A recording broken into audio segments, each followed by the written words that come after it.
The fabled Silk Road city of Kashgar, spiritual home of ethnic Muslim Uighurs. You're so far west here, Baghdad is closer than Beijing. Islam's always had a strong following here, which is why China's atheist government is now so concerned. These men are clean-shaven. Moustaches for now remain.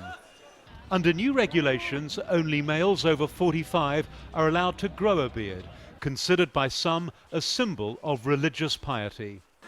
Economic necessity means many have no choice but to comply with the new regulations. We can't get a job if we have a beard. It's just easier not to have one. The police are also targeting women, now banned from covering their heads and faces, a rule many choose to ignore. Culturally, ethnically and geographically, this is Central Asia. But the western edge of China's frontier is also the setting for a widening campaign against religious extremism. But human rights groups say that means intrusive new rules for ordinary Muslims. For people like Abdul Rahman, who makes knives for a living, the problem is nobody's buying. Uyghurs are not allowed to carry knives on the streets, and we are not allowed to sell knives longer than 20 centimeters.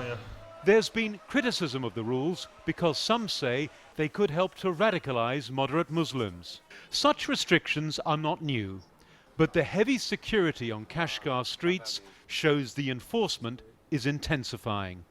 And at the airport, evidence that drone technology is now part of the growing surveillance arsenal. China admits it's confronting what it calls a serious terrorism problem.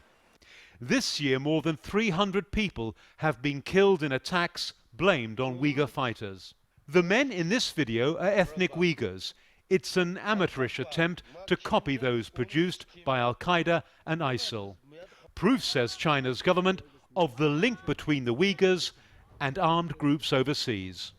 In July, the imam of Kashgar's Idka mosque was stabbed to death after speaking out against the groups. This is his replacement, who now has round-the-clock protection. Kashgar's now preparing for China's National Day celebrations on October the 1st. But it's fair to assume not everyone here will be in a mood to party. Adrian Brown, Al Jazeera, in Kashgar, Western China.